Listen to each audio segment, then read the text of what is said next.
যাই সকলে মাদ্রাসাতে শিক্ষা করি আল কুরআন।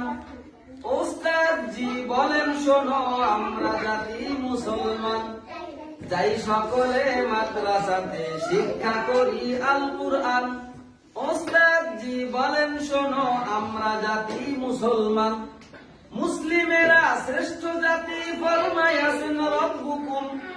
তাই তোমাদের শান্তি বাণী আসসালামু আলাইকুম, আসসালামু আলাইকুম, আসসালামু আলাইকুম। কবিতাটা কেমন হলো? আরেকটা কবিতা আছে, এই বলবো কবিতাটা বলবো? আপনাদেরকে নিয়ে আপনাদের আপন জন বাবা মা দাদা দাদি ভাই বোন তারা কিন্তু অনেক বড় আশা করেন যে বাবা মা আশা করেন আমার সন্তান আমার ছেলে আমার মেয়ে আলেম হবে হাফেজ হবে, ঠিক না? দাদা দাদু চিন্তা করেন আশা করেন আল্লাহর কাছে দোয়া করেন আমার নাতি নাতনি শিক্ষা অর্জন করবে আলেম হবে হাফেজ হবে, ঠিক না? ভাই বোন তারাও আশা করেন, আপন জনের আশা তারা কি আশা করেন এই বিষয়ে আপনাদেরকে একটা কবিতা আপনাদের শোনাবো। শুনবেন সবাই? কথা বলবেন না তো? চুপ করে থাকবেন তো? আচ্ছা শোনেন তাহলে। কবিতার নাম আপন জনের আশা, লিখেছেন কবি মোহাম্মদ মিজানুর রহমান মাদারীপুরি। আপন জনের আশা, কবিতার নাম কি? আব্বু দিলেন মাদ্রাসাতে কোরআন হাদিস শিখতে। আম্মু বলেন যাও রে সোনা সঠিক জীবন গড়তে। আব্বু দিলেন মাদ্রাসাতে কোরআন হাদিস পড়তে। আম্মু বলেন যাও রে সোনা সঠিক জীবন গড়তে। দাদু ভাইয়া হাত তোলেন ওই আল্লাহ পাকের দরবারে। নায়েবে রাসূল বানাও প্রভু নাতিকে মোর এই ঘরে। ভাইয়া বলেন হেলেন শিখে হওরে জাতির কর্মদার। আপা বলেন তোমার দ্বারা দূর হয়ে যাক অন্ধকার। আল্লাহ তাআলা আমাদেরকে আপন জনের আশা তাদের আশা আকাঙ্ক্ষা যেন আল্লাহ তাআলা কবুল করেন। আমিন আমিন।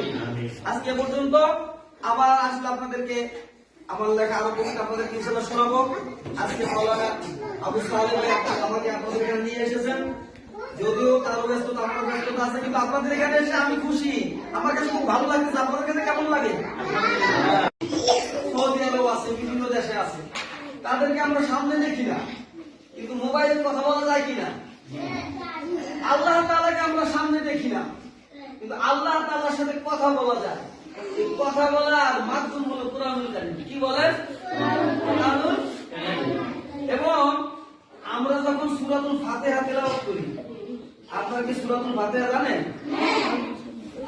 এই সূরাতুল ফাতিহা অর্থাৎ আলহামদুলিল্লাহি রাব্বিল আলামিন, এই সূরা যখন আমরা পড়ি তখন আল্লাহর সাথে আমাদের কথা হইতে থাকে এবং আল্লাহ তাআলা জবাব দেন। বলো সুবহানাল্লাহ। আমরা সূরা ফাতিহা পড়ি আর আল্লাহ তাআলা প্রত্যেকটা আয়াতের পরে আল্লাহ কি করেন? জবাব দেন। বলেন আলহামদুলিল্লাহ।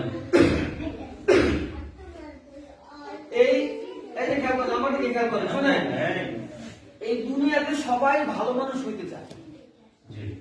সবার বাবা মাই চায় আমার সন্তানটা সবচেয়ে ভালো মানুষ হোক। সবার বাবা মাই চায় আমার সন্তানকে সবাই ভালোবাসুক, ঠিক না?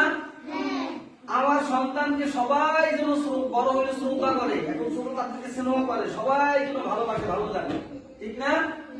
এবং সে যেন বড় হয় ভালো মানুষ হইতে পারে, সমাজের সবচেয়ে সম্মানিত মানুষ হইতে পারে।